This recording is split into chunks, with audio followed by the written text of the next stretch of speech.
Então, gente, voltando aqui para nós, a gente está terminando esse terceiro texto, porque tem um texto introdutório aqui, que chama Coragem de Prosseguir em Qualquer Circunstância, que nós vamos acabar hoje, tá?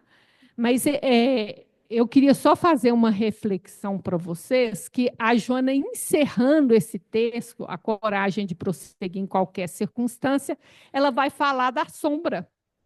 Alguém que a coragem de prosseguir em qualquer circunstância chama para nós perseverança, não é não? Então, o que a sombra tem a ver com isso?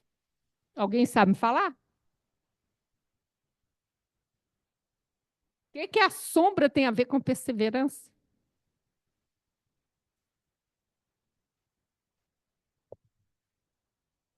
Para ela falar? Eu não sei.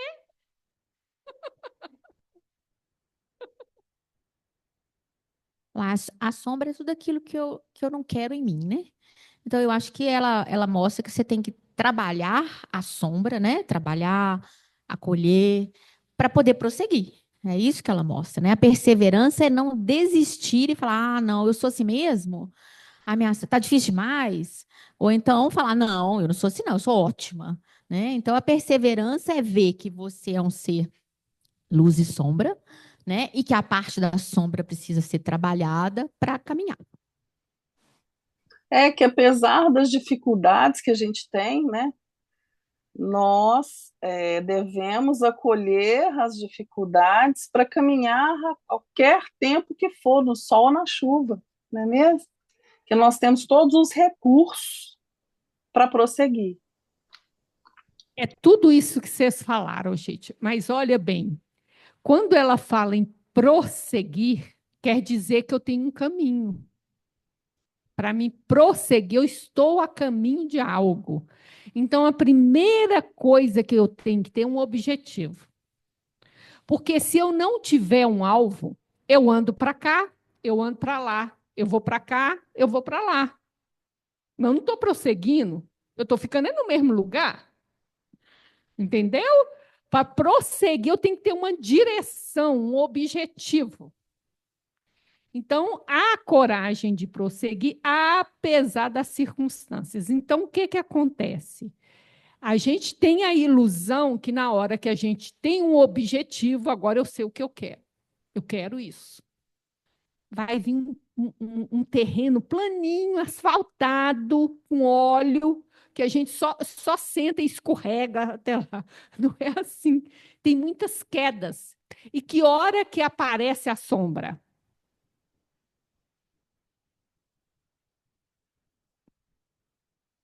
Das dificuldades, das quedas, da hora que eu erro, aí que aparece a minha sombra. Então, se eu não souber lidar com a minha sombra, a hora que eu errar, a hora que eu cair, na hora que tiver a dificuldade, eu desisto. Aí eu me acho muito fraca, aí não tem solução, aí eu não estou dando conta, isso é muito difícil.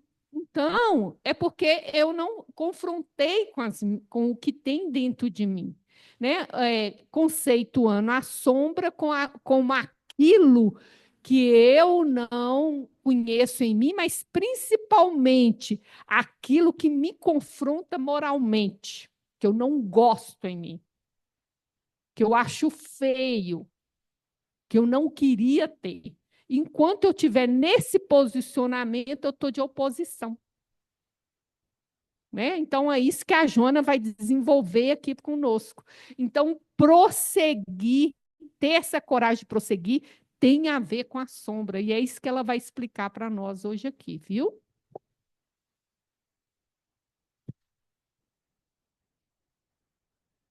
Página 127. A pessoa, a pessoa, 127 lá embaixo. A pessoa deve aprender desde cedo a enfrentar os fenômenos existenciais como parte do seu programa evolutivo. O que equivale significar que, se dando conta da própria sombra, não a deve transferir para outrem, mas cuidar de diluí-la, mediante a compreensão das ocorrências. Então, gente, olha o que Joana está dizendo. Nos parágrafos anteriores, ela estava falando com a gente. A existência tem sucesso e tem fracasso. Você é eleito e você é perseguido, rejeitado. Então, tem as duas coisas, isso faz parte da existência. Então, quando ela vai falar aqui, ó, a gente deve aprender a enfrentar isso. Então, eu tenho que enfrentar as duas coisas. E quando que surge a sombra? É quando eu fracasso. A hora que eu erro, a hora que eu não dou conta. Aí é a hora que eu deveria ter um encontro comigo mesmo. O que aconteceu que não deu certo? O que eu fiz? Né? Em vez de eu... O que é transferir para o outro? Culpar o outro. É exatamente. Aí eu projeto a minha sombra no outro e culpo o outro por eu não ter dado conta, por não ter dado certo. Então, eu não estou tendo contato com a minha sombra. Né? E eu não estou diluindo ela porque eu estou negando ela. Então, se eu não dei conta, porque fulano não ajudou, porque fulano chegou atrasado, porque fulano não me deu atenção, porque a fulano foi grosseiro comigo, não é? Porque o governo aumentou o preço por causa disso. Então, eu vou pondo culpa, terceirizando o motivo do meu insucesso no outro. Aí eu não tenho esse encontro comigo mesmo, com as minhas dificuldades. Até para mim saber o que eu tenho que desenvolver em mim. Porque, às vezes, aquela situação me impede um desenvolvimento de um potencial que eu ainda não tenho. Então, eu tenho que investir no desenvolvimento daquele potencial. Porque aquele, vamos dizer que seja, o meu objetivo pode ser vários, né, gente? Exige de mim uma aptidão que eu não desenvolvi. Então, eu tenho que investir nisso. Ela apontou para mim onde está a falha, onde está a minha fraqueza. Mas se eu me responsabilizar, se eu ficar na culpa do outro, eu não entro em contato. Entendeu, gente? É a oportunidade divina que a gente tem de conhecer a gente. Por isso é que é no conflito que a gente se conhece. Porque é na relação, é na circunstância que eu falho. Aí é a hora que eu tenho a oportunidade de encontrar comigo mesmo. Se a gente não jogar para o outro, né? Jogar para o outro não vale. A sombra tem uma vestidura moral em contínuo confronto com a personalidade ego, exigindo, por isso mesmo, o grande esforço de igual magnitude moral, para conscientizar-se, compreendendo e aceitando os fenômenos perturbadores que lhe ocorrem como inevitáveis. Alguém lembra como é que forma a sombra, gente? Em contraposição a quê? A persona. A persona. Então, eu vou fazendo escolhas das minhas máscaras, dos meus papéis sociais, e o oposto daquela escolha eu escondo no meu inconsciente, a sombra. E eu não faço isso uma vez na vida, eu faço isso direto, né? Todo dia, em ambientes que eu vou chegando, em grupos que eu vou entrando, com pessoas que eu relaciono. Então, eu tenho uma sombra no meu contato com minha mãe, outro com minha irmã, no meu trabalho, no centro espírita. Então, eu jogo para lá. Então, ela tem um confronto moral com essa personalidade ego, é a persona. É a máscara social e ela é importante, vão dizer. O problema é quando o ego se identifica com ela. Nós precisamos da persona para nos relacionar. Né? O outro não tem nada a ver com as minhas dificuldades. Só que o problema é quando eu estou identificado com a persona e escondo esse outro lado de mim mesma. Esse é que é o problema. Né? Então, tem esse confronto moral. E aí a gente tem que aceitar esses fenômenos como inevitável. Ela vai aparecer em determinado momento, né? Completamente sem controle de você. Né? Tudo que está no inconsciente aparece a hora que quer. É que tem um gatilho no ambiente, tá? Mas você não sabe o gatilho, você não sabe qual é a sua sombra.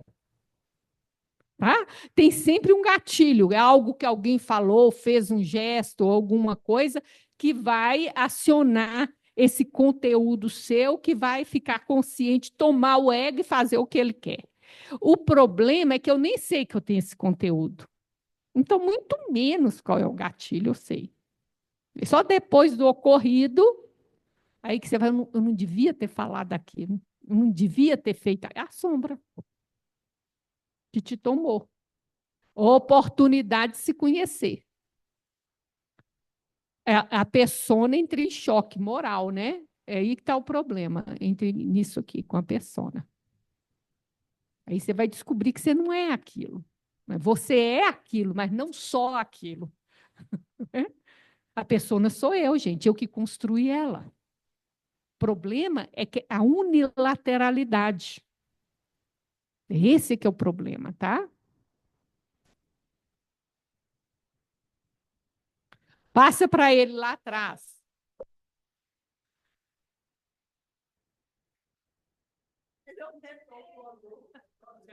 Depois.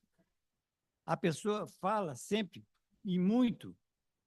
E fala, não, mas não, é o que eu falo muito, eu sou assim. E fica falando aquela um monte de asneira, sem que, às vezes, contrário ao que ela raciocina.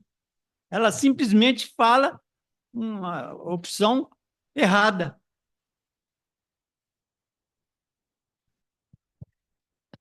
Tal.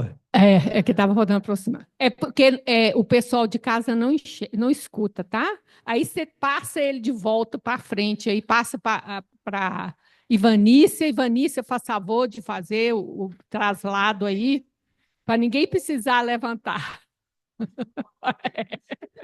O pessoal de casa não escuta. Então, gente, olha bem.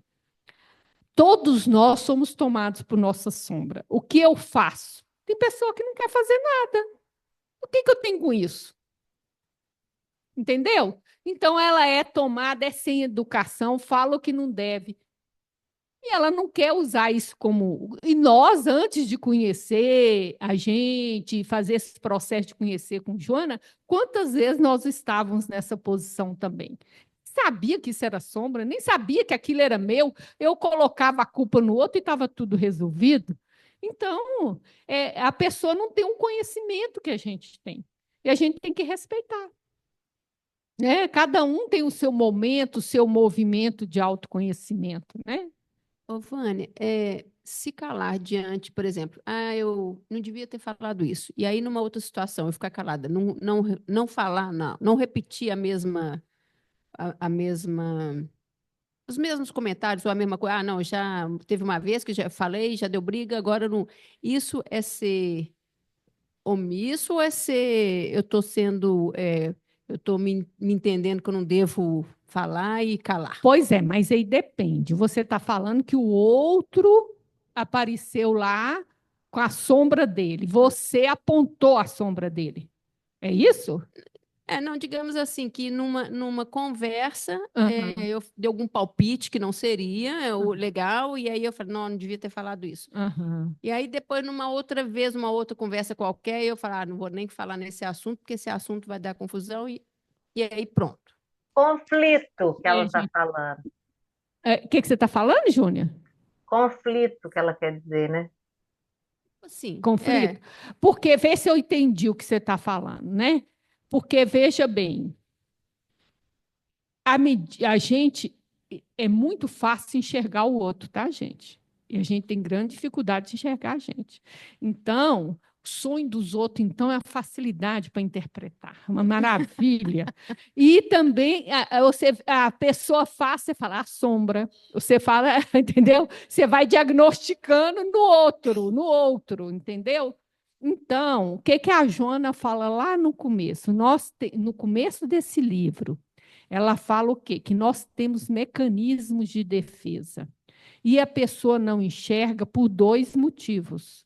Um dos motivos é que ela tem um ego frágil, ela não dá conta de ver a verdade. Então, eu jamais devo apontar a verdade para o outro. porque às vezes ele não tem estrutura para aguentar.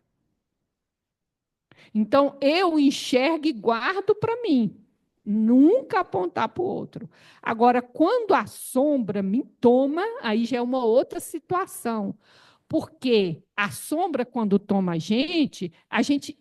o ego perde a parte racional. Então, não adianta eu querer não falar. É uma força inconsciente que toma e faz você falar. Aí é diferente, é um conteúdo meu, da sombra minha que me tomou.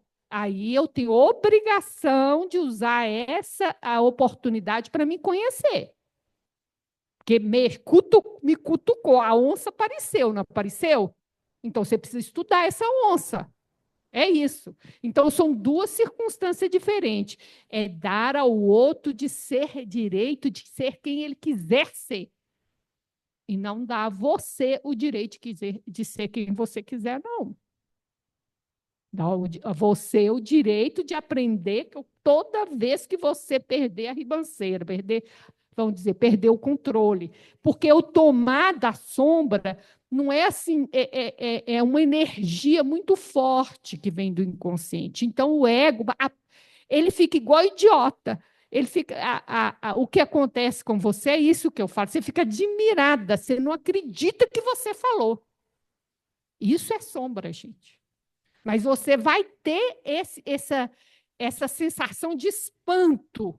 Isso é sinal que veio do inconsciente. O ego foi tomado. Aí você tem a obrigação de aproveitar a experiência para se conhecer. Duas coisas diferentes, tá? Joga para ela lá. Passa aí, gente. Nessa situação que você estava explicando, e se vier o arrependimento? Não, mas o arrependimento tem que vir. Não é assim, não. Ele tem que vir. Por isso que tem o choque moral. Por isso é que tem o choque moral. Né? Porque se eu não me arrepender, quer dizer que não, eu estou certa mesmo. Eu fiz isso e vou fazer de novo. Então, você não tem arrependimento. Você está identificada com a sombra. Não, identificada com a sombra quer dizer esse jeito de agir está certo mesmo. Então, você não vai mudar, porque você está falando igual Gabriela. Eu sou assim. Então, eu tenho que ter esse choque. Eu não acredito que eu fiz isso com fulano. Não acredito. Então, esse não acredito é o arrependimento. É isso que vai trazer o seu olhar crítico para você aproveitar a situação para se conhecer. Agora, se eu faço e falo, não, estava muito bem, eu estou muito certa mesmo, não levo desaforo para casa, faço isso mesmo. Então, você está identificada com a sombra. Você não tem um julgamento moral em cima dela. Então, você vai continuar fazendo sim. Então, ninguém pode fazer nada com você. A vida só. E rejeitando a sombra, você está entrando em conflito contínuo. Vai te apresentar várias vezes as mesmas situações para que você lide com essa situação, né? Enquanto você não reconhecer. Eu tenho que acolher a sombra que é minha, mas não me identificar com ela. Ela é uma parte minha, eu que fiz isso, eu preciso entender o porquê, que é o autoconhecimento, mas eu não sou ela. Ela é uma parte de mim. Tá? Isso é importante, eu não posso me identificar com ela. Vai ficar mais claro agora. O ser consciente.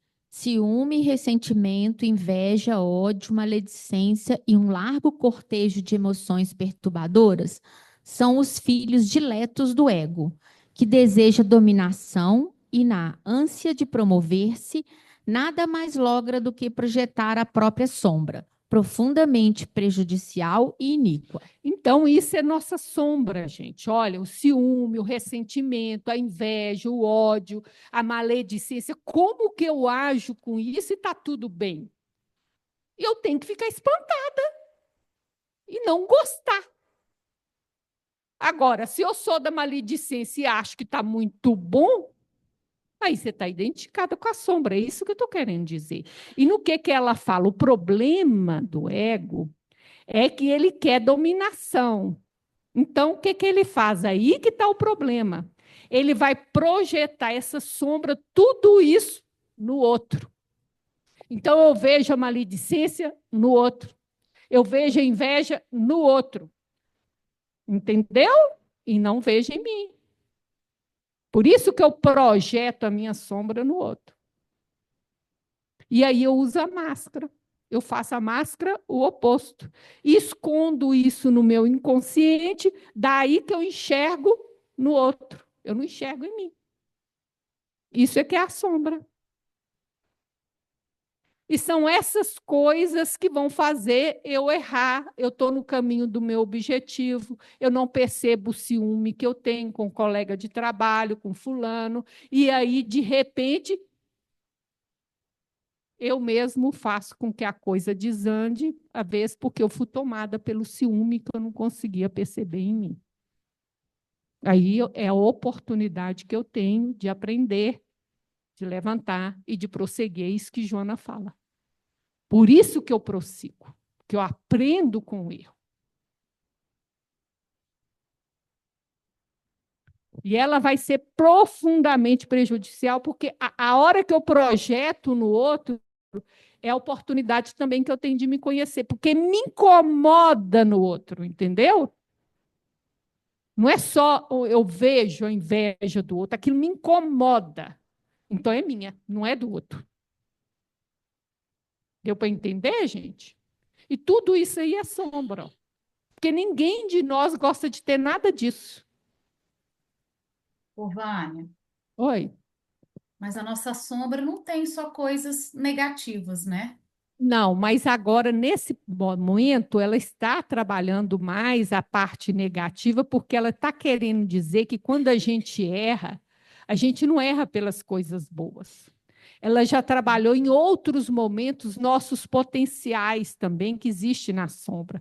Mas, como ela está falando da persistência, do prosseguir, de ter coragem de prosseguir, ela está falando que hora que eu vou desistir?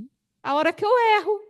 A hora que eu caio no buraco, na hora que eu não dou conta, e por trás disso tem o quê? Minha sombra. Então, agora, nesse momento, ela está trabalhando a parte negativa da sombra, porque a parte positiva não vai fazer você cair, não vai fazer você errar. Entendi. É o contrário, é encontrando a parte negativa da minha sombra que eu vou desenvolver potenciais, que é a parte positiva da sombra.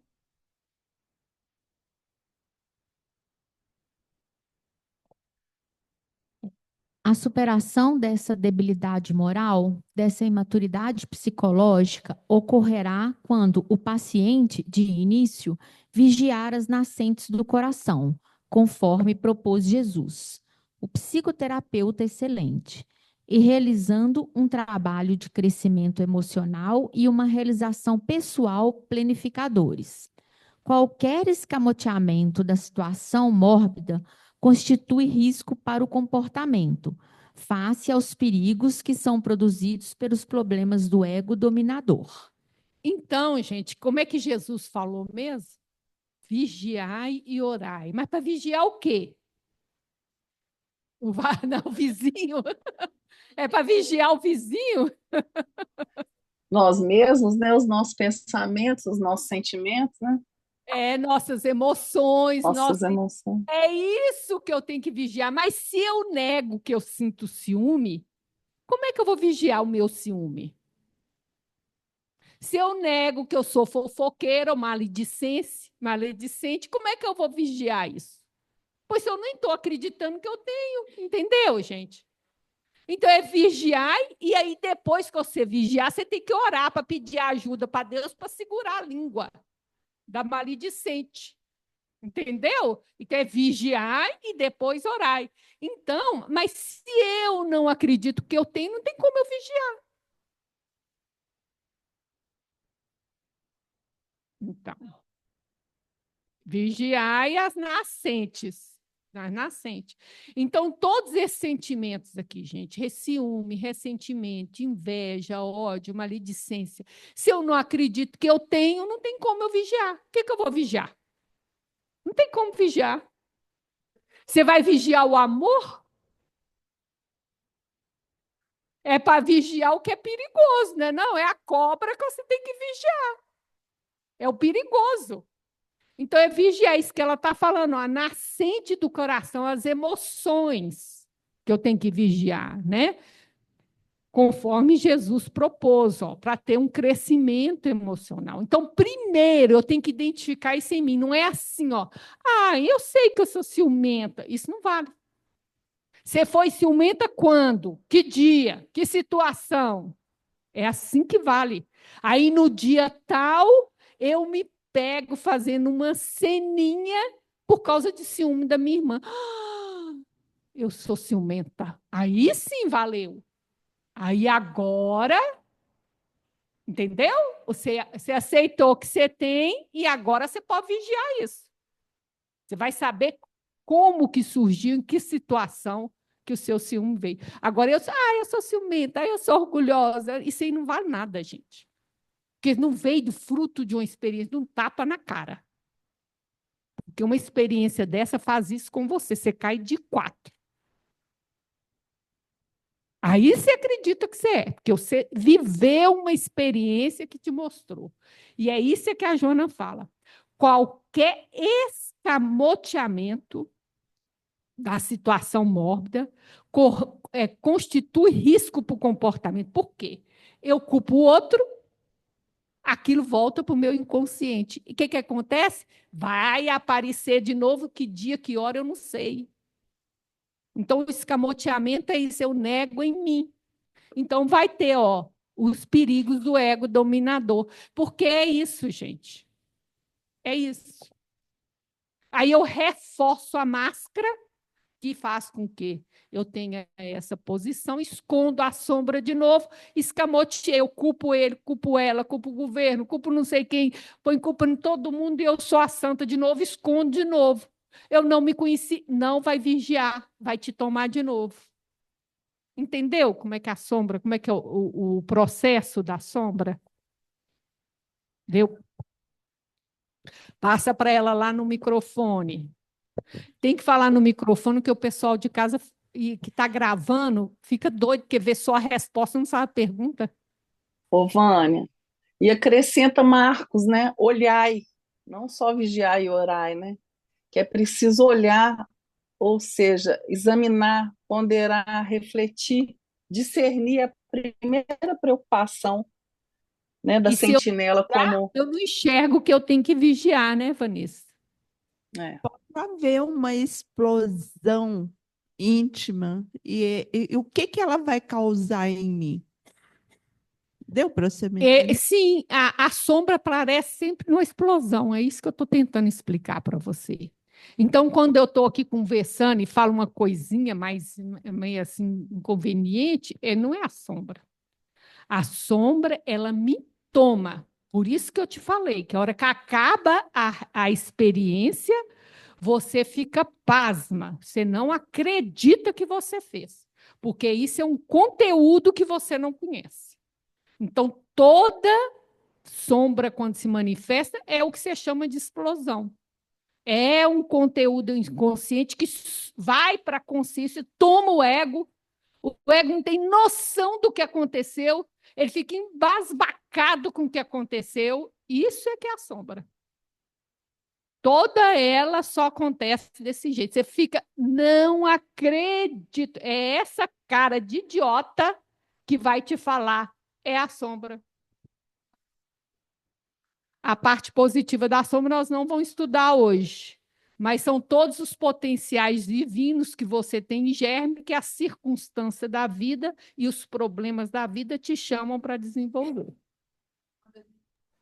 Ô, Vânia, essa explosão é o constelar, né? Plantar o desafio da vida. O desafio da vida é como se fosse uma escada. Você tem que subir para suplantar ele, ou seja, adquirir potenciais para suplantar ou, às vezes, fazer a volta. Então, é esse processo de suplantar as dificuldades que desenvolve os seus recursos internos. Pode falar, Vanessa.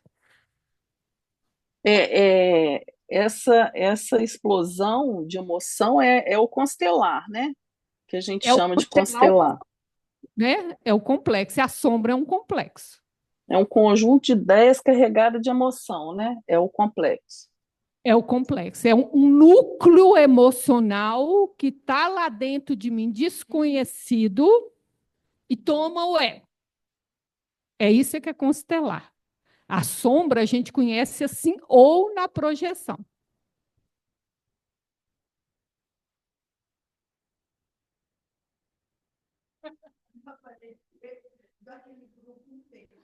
Vamos lá, Núbia? A maioria, no entanto, não a aceita como inerente, elemento constitutivo de todos os seres, portanto, presente em todas as vidas. É isso que a Jona está falando. Ela está trabalhando no momento a nossa sombra negativa, porque ela já falou da positiva várias vezes, gente. Agora, por quê? Você acha que eu não vou aceitar um elemento bacana em mim? Não. Por que ela está falando da negativa? Ó? Eu não aceito as coisas ruins, as coisas boas. A gente aceita. Por isso é que ela está falando, a gente não aceita. Ela está falando da parte negativa da sombra. Rejeitar ou ignorar a sombra é candidatar-se a conflitos contínuos que poderiam ser evitados, caso se reconhecesse a ocorrência desse fenômeno próprio do ser humano. Ela faz parte do ser, de igual forma como o ego, o self e todos os demais arquétipos, que são as heranças do largo trânsito da evolução. Então, gente, olha, a gente não aceita. Então, para mim mudar, a primeira coisa é o que a Vanessa falou, e olhar e vigiar e orar depois. Então, olhar, eu tenho que reconhecer que eu tenho isso. E todos nós temos sombras em nós. Ninguém aqui é luz. Então, quando eu rejeito ou ignoro a sombra, eu faço as duas coisas, eu estou tendo conflitos contínuos, porque eu rejeito ou ignoro, eu jogo para o inconsciente. Ela vai ganhar energia lá e vai me tomar em outra situação, que eu não sei quando vai ser. Que eu nem sei que sombra é essa, eu nem sei que conteúdo é esse que eu rejeitei, porque se eu rejeitei, eu nem sei o que é. Se eu ignoro, também não sei o que é. Eu já culpei o outro, culpei o governo, culpei todo mundo, fiquei satisfeitíssima com a situação, saí por cima. E está tudo escondido, sujeira, está tudo lá no inconsciente, né? Então não tem como ser evitado, que ela vai me tomar, né? Isso faz parte do ser humano. Então, você vê que ela está argumentando com a gente. Gente, vamos aceitar que a gente tem isso, né? Vamos trabalhar a sombra. Ela está argumentando com a gente. Se fosse o lado bom da sombra, não precisava argumentar, gente. O lado bom ninguém argumenta, não. A gente gosta, já gosta porque é bom mesmo, né? Pega o microfone.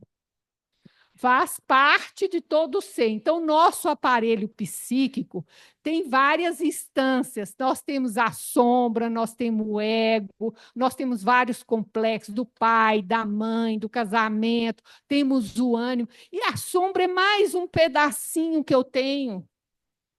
Então, eu tenho várias coisas dentro de mim. Eu sou mais do que a sombra. Tá? Então, por isso que ela está falando, não é para você se identificar, achar, ai, nossa, que horror, eu sou isso. Não, isso é uma pequena parte de você. Mas eu preciso clarear essa sombra para eu ver essa qualidade, Mina, não? Que qualidade?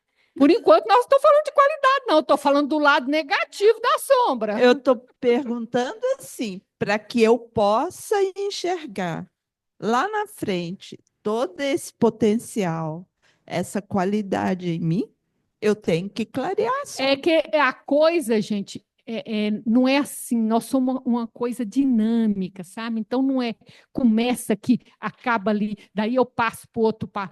Luz e sombra vão se mesclando dentro de nós. Então, vamos supor, como é que eu identifico que eu tenho sombra? Projetando no outro, ou uma situação que eu sou tomada pelo ciúme, pelo ressentimento, pela raiva, tudo isso que nós vimos aqui agora. Então, eu tenho que reflexionar, né? Eu reflexiono em que situação, por que que aquilo aconteceu, de onde, que ferida que eu tenho que aquilo foi mexido. Daí eu começo a vigiar. Eu já sei como é a minha ferida, da onde ela veio, que problema que eu tenho que rever o olhar daquela ferida. E isso vai diluindo a sombra, mas isso é uma casca de cebola. A sombra não... Ai, virou luz, desaparece, não. Aí você diminuiu a energia dela, lá na frente, uma situação parecida, vai voltar ela com menos força. Outra vez você vai conversar com essa sombra, vai diluir outra casca de cebola, e assim vai. É um processo lento que você tem que começar em algum momento. Como Joana diz, os abismos ficam cada vez mais rasos, então você sai cada vez mais rápido dessas situações, tá?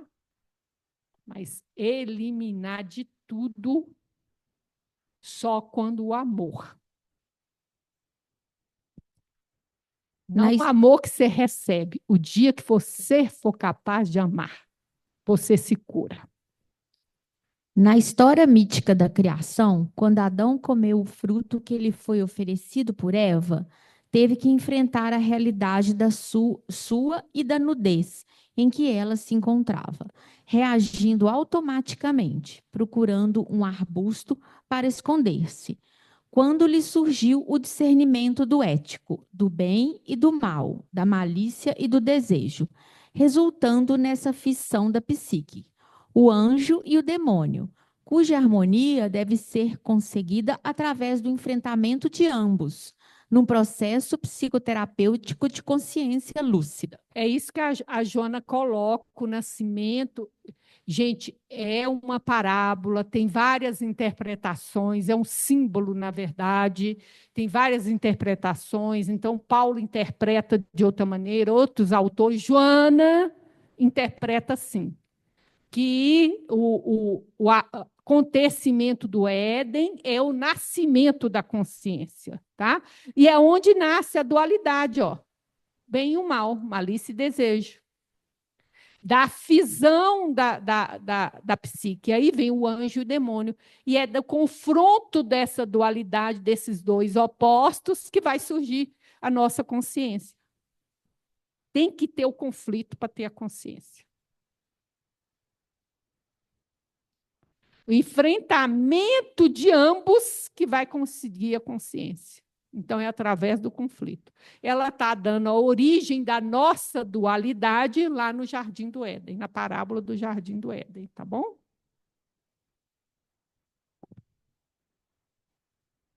Então, Joana acha que a nossa consciência também vem através dos nossos conflitos, né? Só vem através dos conflitos.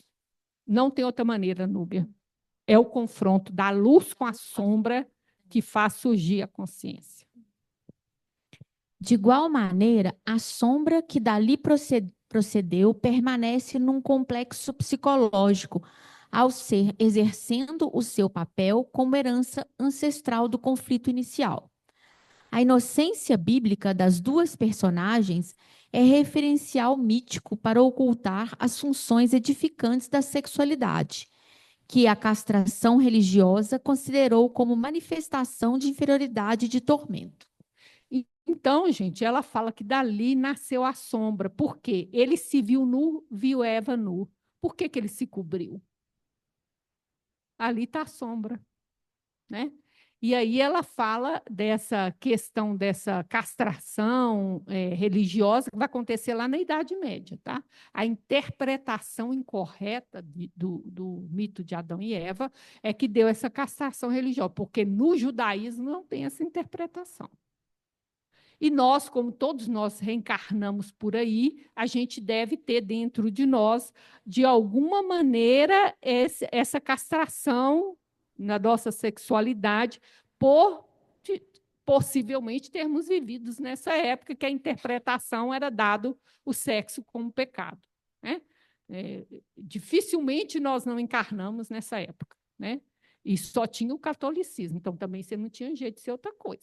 Tinha que ser isso aí. Então, possivelmente, a gente tem esse aqui no nosso inconsciente, tá?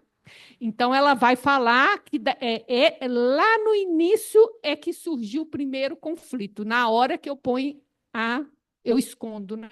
Eu ponho a figueirinha, a folhinha da figueira, aí você escondeu, é sombra. Não, não é que ele não gostou, né? Ele teve que se defrontar com a verdade. Mas o que ele fez? Escondeu. Ele se defrontou. Você colocou aí o judeu. Só um minutinho. Reagindo automaticamente, procurando para se esconder. Ele foi defrontado com a verdade da nudez dela e da nudez dele. Ele foi e escondeu. Aí a sombra. Porque, assim... Põe assim mais. Tá. E você falando na sexualidade, aí você falou do que o judaísmo não teria isso, que veio foi dos padres na Idade Média, né? Agora, eu não sei a cultura judaica, não sei, mas, assim, dentro de coisas que a gente assiste, né? De séries, essas Séries no coisas. Netflix de chamados judeus ortodoxos que surgiram na Idade Média. Ah, tá. Obrigada. Aquele povo vestido de preto não é antigo, tá? Tudo surgiu na Idade Média. Nem tinha esse trem de vestir preto, nem nada disso. Eu também já assisti vários filmes que falam disso.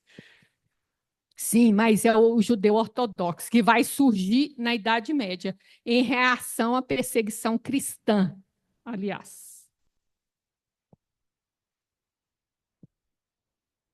Então, nós já vimos aqui, Já né? vimos, isso. Castração. Ô, Vânia, como que chama o filme da Netflix? São vários. Ela não falou o nome, se você lembrar algum, você pode falar. Eu não estou lembrada, eu já assisti vários lá. Eu lembro de um, Vânia. Qual? É Shitzel. Aí, sei qual é, já sei. É, Shitzel eu já assisti. Tem Tá. um que chama, tem outra série que chama Nada Ortodoxa, que é muito boa. Isso, também. Também é muito bom. Tá, obrigada, gente. As meninas estão pedindo para pôr no grupo. À semelhança de outro órgão, o sexo tem as suas exigências que devem ser atendidas com a dignidade e o respeito que lhes são pertinentes. Quando o indivíduo se permitiu a corrupção de qualquer natureza, ei-la refletindo-se também no comportamento sexual, que se torna válvula de escape para a fuga da responsabilidade moral. É o que a Jona está falando, gente. A irresponsabilidade na área sexual, ela vem de uma questão mental que se traduz também na área sexual. Mas não é que a pessoa ela tem somente a irresponsabilidade sexual. É uma questão de o indivíduo não se responsabilizar por si mesmo, por seus atos, inclusive o sexual. Ele é imaturo em tudo, né? Então é isso que ela está falando. Então a questão não é só o sexo, né? E ela vai falando aí a questão de ser atendido, o sexo, né? De maneira responsável, é claro, né? E ele acaba se tornando válvula de escape, né? Então, é sempre o ser, o indivíduo. Não o sexo faz parte dele. Então, o descontrole sexual é a expressão do descontrole da imaturidade, da falta de consciência do ser, que, por acaso, ele escolheu a válvula de escape do sexo, né?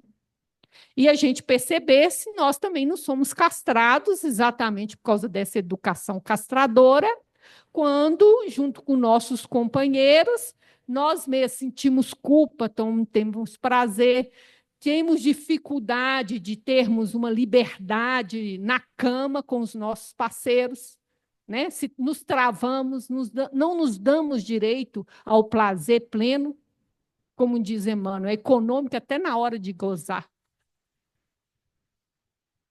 É castração isso, a gente precisa rever isso. né? Você está lá com o seu companheiro, está vivendo uma sexualidade totalmente permitida, sem irresponsabilidade nem nada, e o resto tudo da tua cabeça. Tem que ver isso, né? Encontro com a paz e a saúde. Capítulo 8. A ignorância cultural e as frustrações de indivíduos atormentados no passado, amargurados pelos conflitos, rotulam o sexo como manifestação apenas da animalidade predominante no homem e na mulher, denominando-o pecaminoso e imundo. A sua função é digna e estabelecida pela natureza como essencial à reprodução, sem o qual a vida física se extinguiria. A ignorância e a frustração, olha, gente, que já deveria fazer parte do passado. Liga o sexo só à animalidade. Meu Deus, no sexo eu troco energia física, emocional e espiritual. Formador, a grande energia que forma tudo que existe no universo, vem da energia sexual sublimada, né? Em consequência, os atavismos religiosos ultramontanos... Os atavismos religiosos ultramontanos significa catolicismo. Ultramontanos é isso, atrás do monte ou católico. Encontraram uma forma de manter a castração sexual, determinando que somente deveria ser usado o sexo para finalidade procriativa, como se a divindade estabelecesse limites no sentimento do amor, determinando que uma expressão dele é nobre, enquanto a outra se apresenta abjeta. Deus te dá um prazer numa coisa e depois te proíbe de usufruir desse prazer? Vê se tem cabimento isso. Quer dizer, eu só posso usufruir do sexo se for para reproduzir? Gente, eu não estou falando do sexo desregrado e irresponsável com todo mundo. Eu estou falando com um parceiro em que você se comprometa com ele e não tem nada de errado nesse sexo. E o sexo não pode ser somente para procriação. Você troca energias espirituais no sexo. Então, a gente precisa ver esse puritanismo, né? Esse moralismo, esse legalismo que nos envolve. A gente tem que se questionar. A gente tem que ver isso. Como é que a gente vive isso, essa sexualidade, dentro da nossa vida? Se a gente não se questionar, a gente não pega esses preconceitos que a gente introduz em nós e nem questionamos isso. Na hora que Deus deixa você ser feliz, você não quer ser feliz. Ô, gente, fala sério, uai. Aí fica toda cheia de pipipi.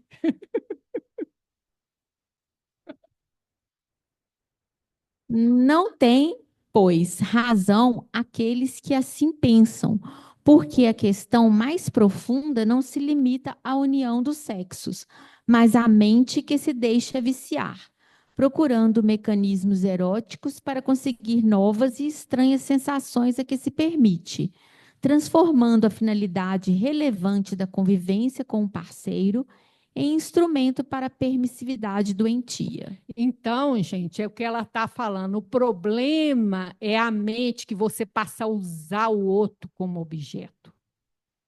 Isso não é sexo. Né?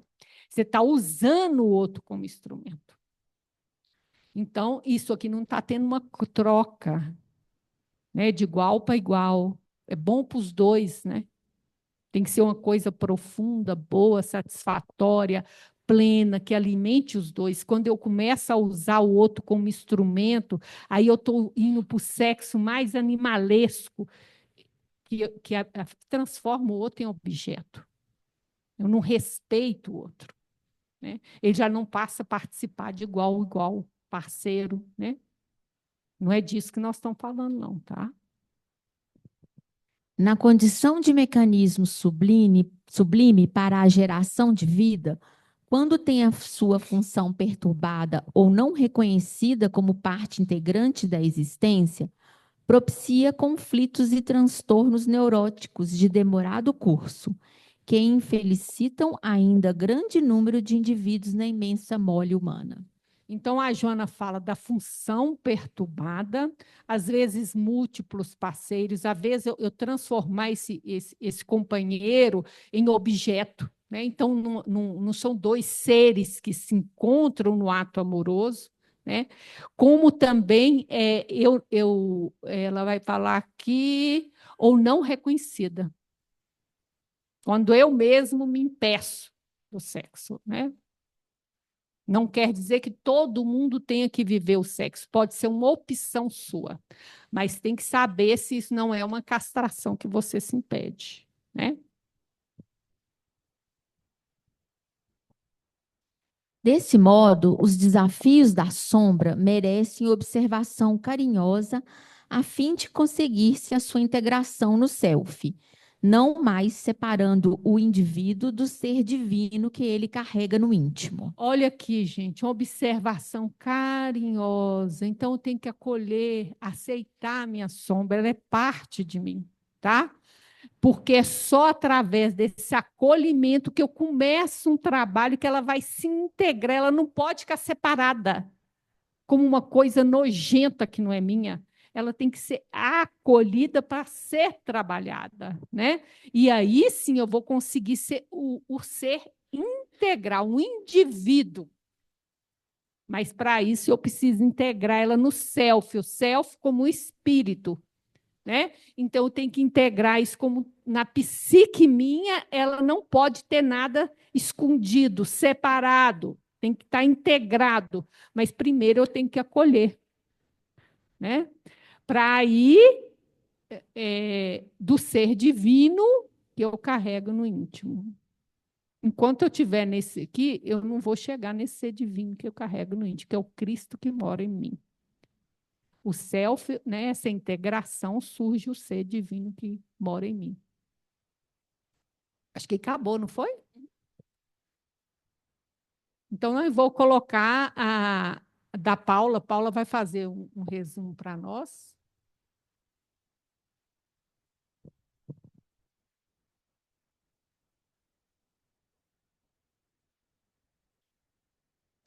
Você avisa, tá, Paula, para a hora de passar o slide? Aviso, Vânia. Agora. Ainda é 40 ainda?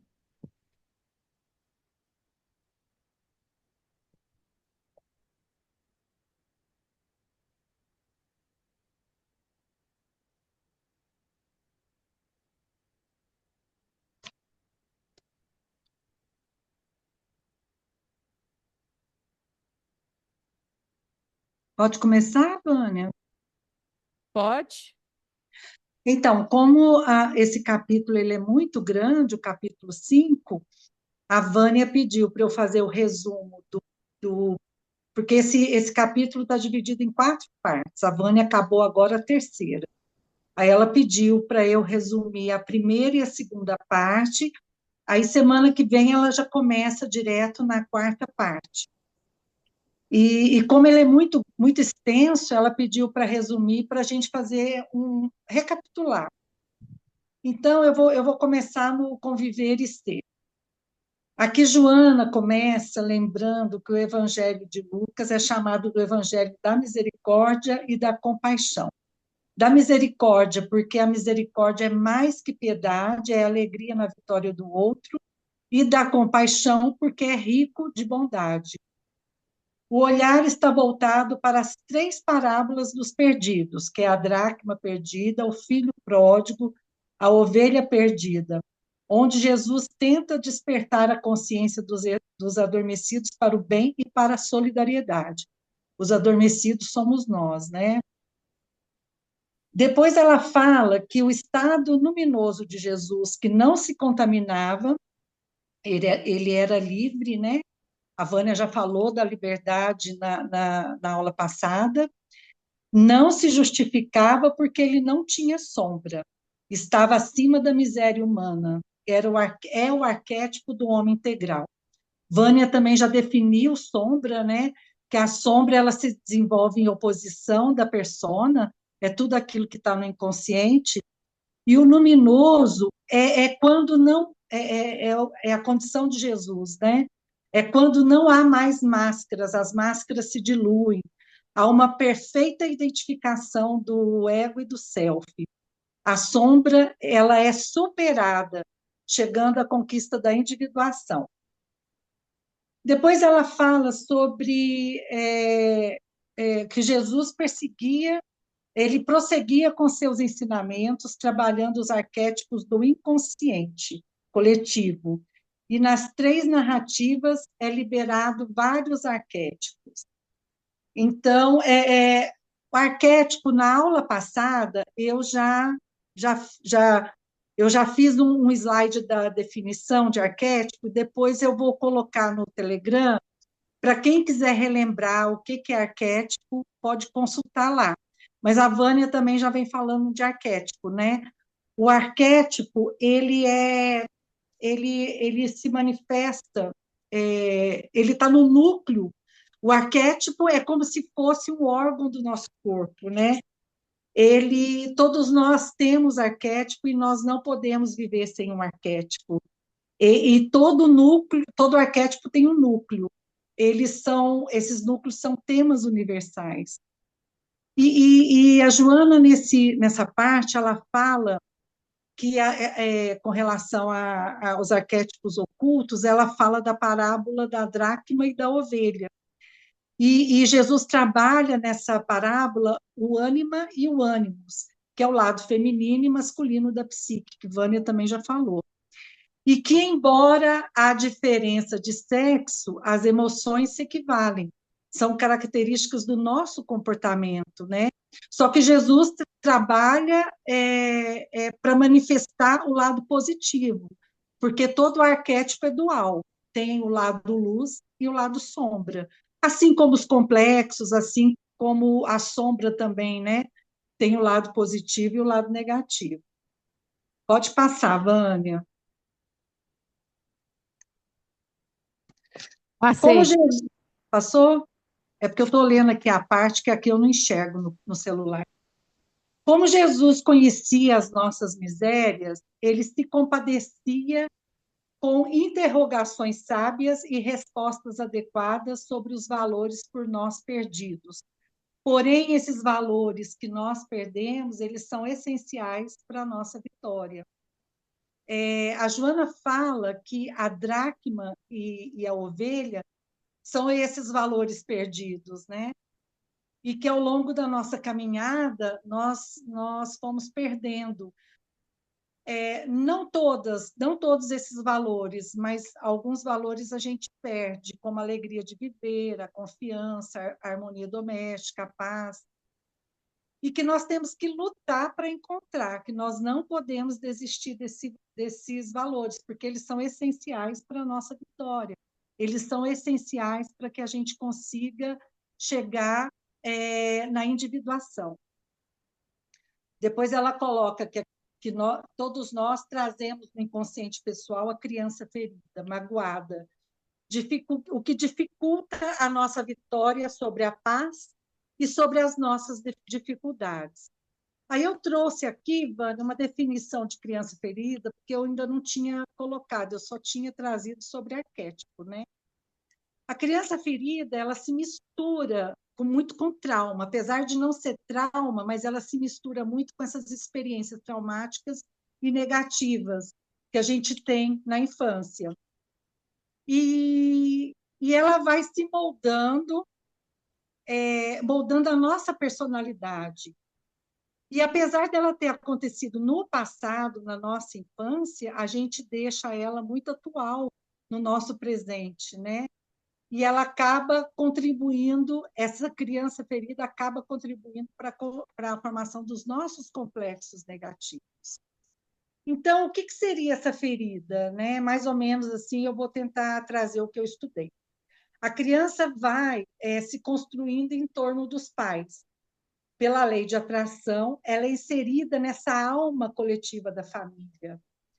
E, no início, a criança, eu já tinha falado isso também na outra aula, no início, a criança ela está no tema arquetípico coletivo, e depois ela passa a interagir com o mundo, ela passa para o pessoal, mas no início ela está no coletivo, por isso que ela está na alma coletiva da família, né? E aí a criança vai se construindo em torno desse núcleo dos pais, e acaba que isso vai afetando a personalidade dela, né, ao longo da caminhada. É claro que eu não estou falando que a educação dos pais ela não é determinante. Ela afeta, mas ela não é determinante. E como nós somos imperfeitos, sempre vai haver falha, não existe uma educação perfeita. E, de certa forma, esse atrito, a Vânia hoje já falou sobre isso também, o atrito dessa ferida, nós vamos nos desenvolvendo a partir desse atrito. E a conscientização dessa ferida, dentro da realidade do adulto que nós somos hoje, é onde a gente vai conseguindo curar. A partir do momento que a gente começa a olhar para essa ferida, levando luz, né, para onde a gente não enxerga, onde há sombra, que a gente começa a curar.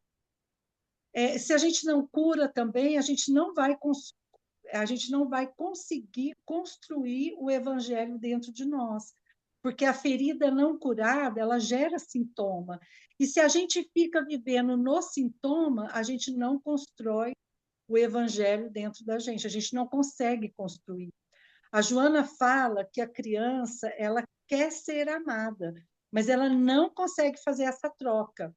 Ela é passiva e se ela não consegue fazer essa troca, quando a gente está nessa ferida, né? Quando a gente está ainda muito imaturo, muito infantil, a gente não consegue se abrir para o self, né? Para Deus. A criança é como se ela desse muito e recebesse muito e dá pouco. Esse é mais ou menos o perfil da criança, da imaturidade infantil. Ô, Paula, a gente podia parar então na criança ferida e você continua no início da próxima, pode ser? O cair em si? Isso aqui, né? Você está conviver e ser, então você está aqui mediante o autoconhecimento, não é? Isso, então, aí depois já é o cair em si. Pois é, aí a gente continua no começo da próxima semana, pode ser? Pode, claro, Vânia. É porque aí já passou o tempo, ficou pouquinho tempo demais para você, não deu tempo. Aí a gente pega e continua na semana que vem por causa do horário, pode ser? Pode.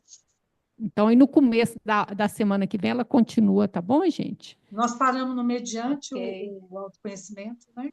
Isso aí. Então, vamos fazer nossa oração, então, né?